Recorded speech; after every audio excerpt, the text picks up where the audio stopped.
برای خودت یک وقت را معین کن ابو یوسف فرزندم که در اون نمازهای زیادی خوانی و قرآن خوانی.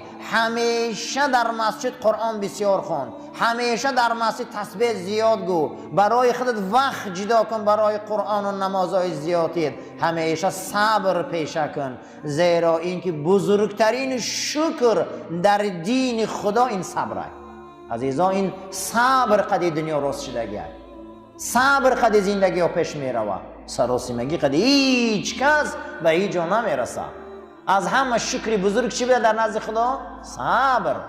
صبر میکنی که آفتاب میشینه، صبر میکنی که آفتاب میبروید، صبر میکنی که فرزند کلان میشه، صبر میکنی که خام پخته میشه. به صبر هیچ چیز نمیشه.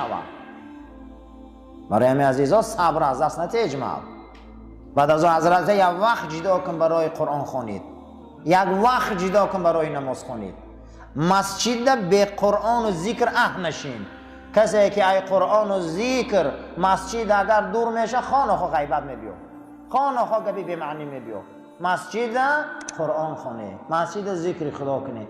قرآن خوانده هم نمیتونه، همون را تماشا کردنش عبادت بوده است. همین قرآن هوی کنه ورقاش یک تا هر سطرش تماشا کردنش عبادته.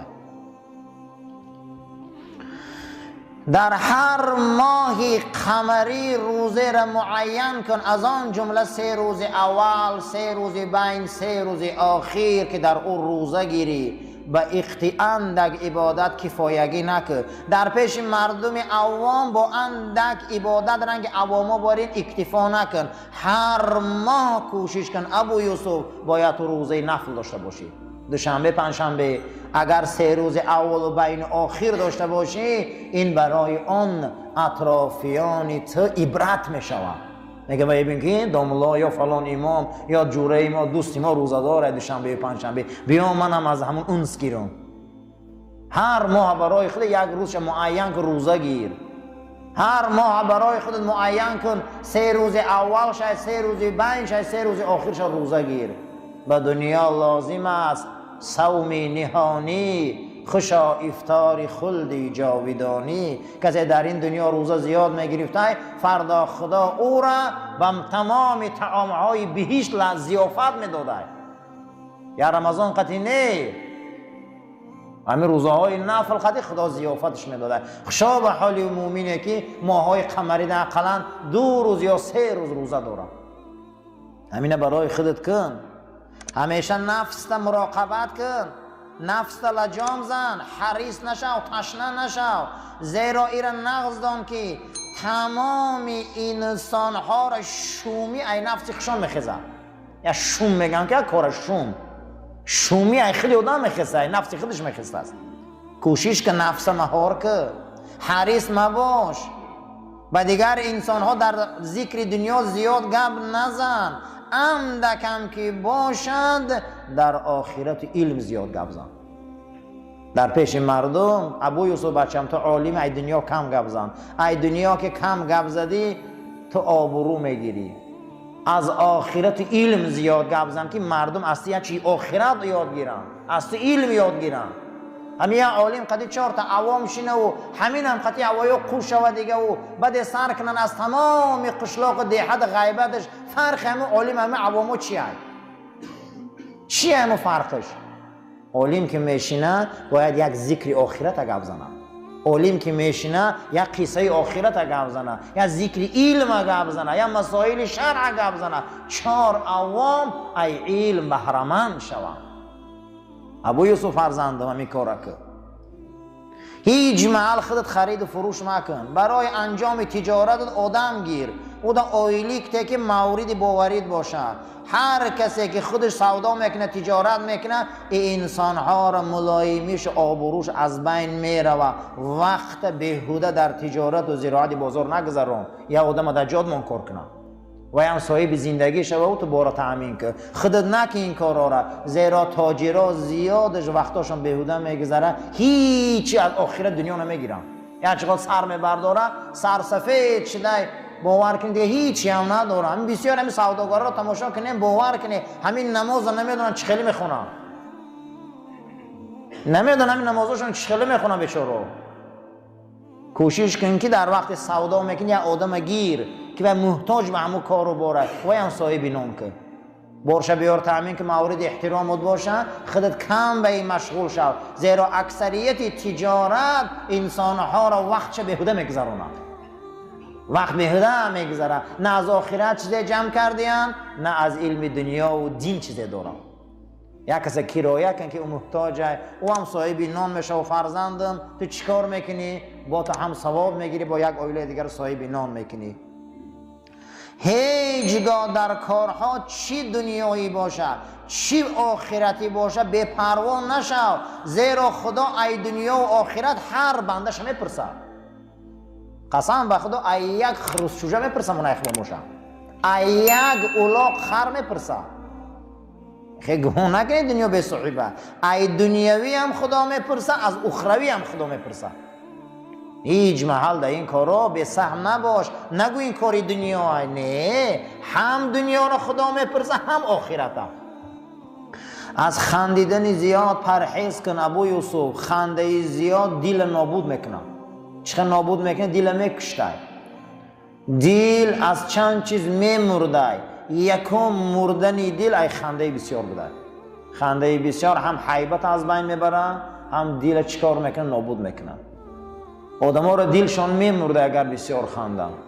ابو یوسف فرزندم از خندیدن بسیار پرهیز کن. حتی رسول اکرم صلی الله علیه و سلم در حیات پاکشان بسیار خندیدگی نیستن، گاه گاه میگه تبسم میکردن، گاه گاه دندانهای شکاریشان نمایان میشد. پیغمبر ما بلند کم خندیدگی هم.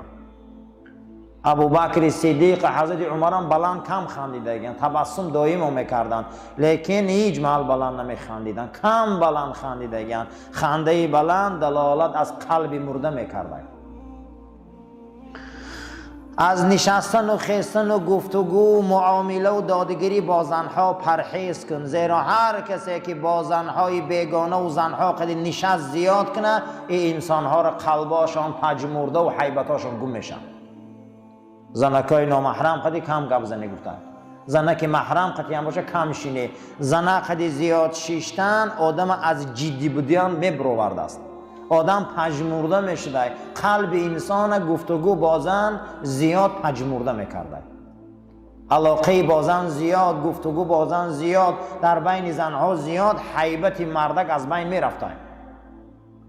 کوشش کن گفت نشستن و برخاست و دادگیری و حرکت با زنها را کم کن ابو یوسف بچه‌ام، زیرا این که قلب پژمرده میکنه. مردک واقعی با زنها رابطه و گفتگو و دادگیری و نزدیک شوی را کم میکرده. همیشه در زمین با وقار و آرام و مهربان قدم زن، هیچ محل سراسیمه در کوچه ها قدم نزن. سراسیمه قدم زدن از علامت بد اخلاقی است. یا خودمون در کوچه راه میگردن، گمان میکنه که چی جنایت را صادر کردگیم. باید مسلمان با وقار راه گرده، آهسته آهسته. و در کارهات سراسیمه نشو، العجلة من الشیطان. سراسیمگی از ابلیس است. بادروا بالاعمال سبعا، پیغمبر گفت در کاراتون سراسیمه نشوید مگر در 7 چیز، یکی در علم و یکی در عبادت، یکی در دختر شوهر دادن. سراسیمه شوید که این کارا دیر ماندن دوست نمیدارن. برای همین در همین حدیث گوهربارشان یک چند کار سراسیمه شدن با خوب دانستن. یکی از همون سراسیمگی دخترها را شوهر دادن است. دختر پگا نکه عزیزم، زمانه فساد دور بیزه به تیز و به خونه بختش گسیل کن. دویم علم پگا نداره. سیوم نماز وقتش حاضر نداره و وقتش قدی فرضه. در کارهات عجول سراسیمه نباش، آهسته آهسته کارات انجام ده، مگر در کارهای ضروری شرعی. در زمین وقتی که ره میگردی با وقار ره گرد، آهسته آهسته ره گرد، ملایم ره گرد، سراسیمه نباش. ضرورت باشد میله. اگر کسی ای پشت سر تو را فریاد کرد و از پشت سر تو را صدا بلند کرد و یا تو را مقصد با صداهای امروزه اشتاکشی میگن، باید اهمیت نده، زیرا ای پشت فقط حیوان صدا میکنن. این عادت مسلمان نیست. اگر مبادا یک از قفا صدا بلند میکنن و یا از قفا فریاد میکنن و داد میزنن با داد و صدا، اونا ده اهمیت نده. اگر نام تگیرن و دیگه مسئله، لیکن اگر نام گرفته صدا کنه این دیگه مسئله. لیکن اگر اونها بلند داد زدن و صدا کردن و یا مقطع اشتا کشیدن، در این انسان اهمیت نده، زیرا این عمل فقط حیوانا رو میکنن. تو انسانی از پشت حیوان فقط صدا میکنن، انسان روبروش صدا میکنن. در وقتی گپ زدن هیچ محل داد نزن، صدا تا بلند نکن، زیرا داد زدن و صدا بلند کردن در وقت گپ زدن از علامت بد تربیت بودن انسان است. آدمای بد تربیت بلند گپ میزنن، داد میزنن. همین گپ زدن که همه آدمی که خطاب میکنه همون فهمه بس ایوخی. ای داد زدن اگر برکت میافت عزیزا، خر برکت میافت. همین صدا میکنه که 10 قشلاق میفهمه. اگر قصر مینداخت همین خراخ همه صاحب قصر میشدن. چی ما بلند گپ میزنیم؟ ما همین خیلی انسان‌های سگ مزاج، خر مزاج بسیار داریم. این از علامت تربیت بچه‌شونه. ابو یوسف فرزندم در وقتی گپ زدن داد نزن، صدا تا بلند نبرار.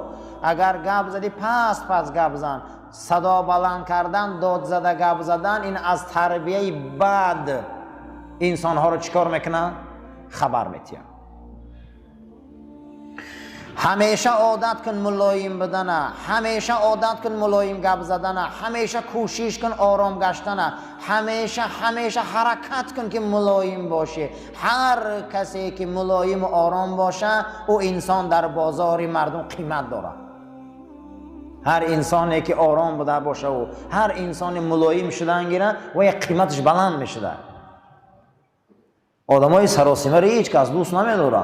آدمای سراسیمه حرکت میکردگی رو هیچ کس نقض نمیبینه. هر کسی را که خواهند گفته حرکت کن، کوشش کن، حرکت کن، کوشش کن که چقدر نرم باشی، چقدر ملایم باشی، همینه بخد مشق کن. آدما از روی مشق قهرمان میشن، اما ما هم باید مشق کنیم برای ملایم شدن. باید با وقار باشیم، ملایم باشیم، آدمای نرم خوب باشیم. اینا مشق میکنی. همین قدر سلامت نرم باشه، همین قدر آغوشت نرم باشه، همین قدر گپ زنید نرم باشه، همین قدر در رفتارت ملایم باشه. این انسان ها در بازار انسانی قدر داشتیان، قیمتاشون بلند بود است. در پیش مردم همیشه ذکر خدا را زیاد کن، تا همون آدما قد بی معنی گپ زنه همیشه تسبیح گو. هر انسانی که در پیش می ایستن اونها را به تسبیح گفتن عادت کن. همین پیش مردم ده تا این قدر گپی به بی معنی کردن تسبیح زنی و خوب بوده. همون انسان ها را نصیحت کردن در کار بوده که تسبیح گیری. پیش مردم ده فقط ذکر خدا کن، یاد خدا کن، اونها را به تسبیح گفتن عادت کن. هر کسی که مردم به سوی ذکر خدا می بیاره او یکی از اولیای خدا است. آدمای خدا دوستاشون میخواستن که به یاد خدا بیاید.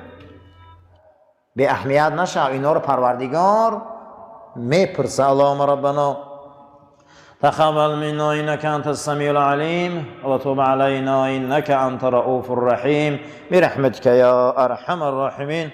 صفاتنا راست گیری عزیزا. از خندیدن زیاد پرهیز کن ابو یوسف. خنده زیاد دل نابود میکنه. چقدر نابود میکنه؟ دل میکشته. دل از چند چیز میمرده. یکم مردن دل ای خنده بسیار بوده. خنده بسیار هم حیبت از بین میبره، هم دل چیکار میکنه؟ نابود میکنه. آدما را دلشان میمرده اگر بسیار خندن. ابو یوسف فرزندم از خندیدن بسیار پرهیز کن. حتی رسول اکرم صلی الله علیه و سلم در حیات پاکشان بسیار خندیدگی نیستن. گاه میگه تبسم میکردن، گاه دندانهای شکاریشان نمایان میشد. پیغمبر ما بلند کم خندیدگی هم. ابو بکر صدیق، حضرت عمر هم بلند کم خندیدگی، تبسم دائم میکردن، لیکن هیچ محل بلند نمیخندیدن، کم بلند خندیدگی. خنده بلند دلالت از قلب مرده میکردن. از نشستن و خیستن و گفتگو، معامله و دادگیری با زنها پرهیز کن، زیرا هر کسی که با زنهای بیگانه و زنها قد نشست زیاد کنه، این انسانها را قلباشان پژمرده و حیبتاشان گم میشن. زنکای نامحرم قدی کم گپ زنی گفتن، زنک محرم قدی هم باشه کم شینه. زنک قدی زیاد شیشتن آدم از جدی بودیان میبرورد است، آدم پژمرده میشده، قلب انسان گفتگو بازن زیاد پژمرده میکرده، علاقه بازن زیاد، گفتگو بازن زیاد، در بین زنها زیاد، حیبت مردک از بین میرفته. کوشش کن گفت نشستن و برخاست و دادگیری و حرکت با زنها را کم کن ابو یوسف بچم، زیرا این که قلب پژمرده میکنه. مردک واقعی با زنها رابطه و گفتگو و دادگیری و نزدیک شوی را کم میکرده. همیشه در زمین با وقار و آرام و مهربان قدم زن، هیچ محل سراسیمه در کوچه ها قدم نزن. سراسیمه قدم زدن از علامت بد-اخلاقی است. یا خودمون در می کوچه راه میگردن گمان میکنه که چی جنایت را صادر کردگم. باید مسلمان با وقار راه گرده، آهسته آهسته، و در کارهات سراسیمه نشو. العجلة من الشیطان، سراسیمگی از ابلیس است. بادروا بالاعمال سبعا، پیغمبر گفت در کاراتون سراسیمه نشوید مگر در 7 چیز، یکی در علم و یکی در عبادت، یکی در دختر شوهر دادن سراسیمه شوید، که این کارا دیر ماندن و دوست نمیدارن. برای همین در همین حدیث گوهربارشان یک چند کار سراسیمه شدن با خوب دانستن. یکی از همون سراسیمگی دخترها را شوهر دادن است. دختر پگه نکه عزیزم، زمانه فساد، دوره بیزه به تیز و به خونه بختش گسیل کن. دویم علم پگه نداره. سیوم نماز وقتش حاضر نداره و وقتش قدی فرض است. در کارهات عجول سراسیمه نباش، آهسته آهسته کارات انجام ده، مگر در کارهای ضروری شرعی. در زمین وقتی که ره میگردی با وقار ره گرد، آهسته آهسته ره گرد، ملایم ره گرد، سراسیمه نباش. ضرورت باشد میله. اگر کسی ای پشت سر تو را فریاد کرد و از پشت سر تو را صدا بلند کرد و یا تو را مقصد با صداهای امروزه اشتاکشی میگن، باید اهمیت نده، زیرا ای پشت فقط حیوان صدا میکنن. این عادت مسلمان نیست. اگر مبادا یک از قفا صدا بلند میکنن و یا از قفا فریاد میکنن و داد میزنن، با داد و صدا اونا اهمیت نده. اگر نام تگیرن و دیگه مسئله، لیکن اگر نام گرفته صدا کنه دیگه مسئله. لیکن اگر اونها بلند داد زدن و صدا کردن و یا مقصد اشتا کشیدن، در این انسان اهمیت نده، زیرا این عمل فقط حیوانا رو میکنن. تو انسانی از پشت حیوان فقط صدا میکنن، انسان روبروش صدا میکنن. در وقتی گپ زدن هیچ محل داد نزن، صدا تا بلند نکن، زیرا داد زدن و صدا بلند کردن در وقت گپ زدن از علامت بد تربیت بودن انسان است. آدمای بد تربیت بلند گپ میزنن، داد میزنن. همین گپ زدن که همون آدمی که خطاب میکنه همون فهمه بس ایوخی. ای داد زدن اگر برکت میافت عزیزا، خر برکت میافت. همین صدا میکنه که 10 قشلاق میفهمه. اگر قصر مینداخت همین خراخ همه صاحب قصر میشدن. چی ما بلند گپ میزنیم؟ ما همین خیلی انسانهای سگ مزاج، خر مزاج بسیار داریم. این از علامت تربیت بچه‌ها است. ابو یوسف فرزندم، در وقتی گپ زدن داد نزن، صدا تا بلند نبرار. اگر گپ زدی پس گپ زن. صدا بلند کردن، داد زده گپ زدن، این از تربیت بد انسانها رو چیکار میکنه؟ خبر میتیم. همیشه عادت کن ملایم بدنه، همیشه عادت کن ملایم گپ زدنه، همیشه کوشش کن آرام گشتنه، همیشه حرکت کن که ملایم باشه. هر کسی که ملایم و آرام باشه او انسان در بازار مردم قیمت داره. هر انسانی که آرام بوده باشه و هر انسان ملایم شدن گیره و یک قیمتش بلند میشه. آدمای سراسیمه رو هیچ کس دوست نمیداره. آدمای سراسیمه حرکت میکردگی هیچ کس نقض نمیبینه. هر کسی را که خواهند گفته حرکت کن، کوشش کن، حرکت کن، کوشش کن که چقدر نرم باشی، چقدر ملایم باشی. همینه بخاطر مشق کن. آدما از روی مشق قهرمان میشن، اما ما هم باید مشق کنیم برای ملایم شدن. باید با وقار باشیم، ملایم باشیم، آدمای نرم خوب باشیم. اینا مشق میکنی. همین قدر سلامت نرم باشه، همین قدر آغوشت نرم باشه، همین قدر گپ زنید نرم باشه، همین قدر در رفتارت ملایم باشه، این انسان ها در بازار انسانی قدر داشتیم، قیمتاشون بلند بوده است. در پیش مردم همیشه ذکر خدا را زیاد کن، تا همون آدما قد بی معنی گپ زنه همیشه تسبیح گو. هر انسانی که در پیش می ایستن اونها را به تسبیح گفتن عادت کن. همین پیش مردم ده تا این قدر گپی به بی معنی کردن تسبیح زنی خوب بوده. همون انسان ها را نصیحت کردن در کار بوده که تسبیح گیری. پیش مردم ده فقط ذکر خدا کن، یاد خدا کن، اونها را به تسبیح گفتن عادت کن. هر کسی که مردم به سوی ذکر خدا می بیاره او یکی از اولیای خدا. آدمای خدا دوستاشون میخواستن که به یاد خدا بیاید. او یوسف فرزندم، مبادا در مجلس بحث و مناظره لرزیده لرزیده حرف زنی، زیرا که هر کسی که در وقت بحث و مناظره و در وقت محکمه ها لرزیده لرزیده گپ میزنه، خداوند ذهن او را تشویشی میبیاره. زبانت که لرزید، بدنت که لرزید، مردم نسبت تو گمانی بد میکنن. در همه حالت نلرزیده نترسیده گپ زن. ناحق باشی تنبیه میشی، آگاه میشی. ناحق باشی جزات میگیری، حق باشی در این حالت غلبه میکنی. در همه حالت برادر وقتی گپ زده لرزیده لرزیده گپ نزنی.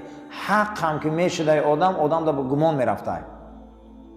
ابو یوسف بچم در مجلس ها، در مناظره ها، در بحث ها، در صحبت ها نلرز، نترس، زبان لطه نخره، آهسته آهسته گپ زن، نترسیده گپ زن، نلرزیده گپ زن. زیرا اینکه بسیار انسان ها آدمای خوبند، لیکن در وقت گپ زدن بسیار در تشویش میشوند، چهره هاشون تغییر مییابند. باشه حق آدم ها همین خصلت از خود دور که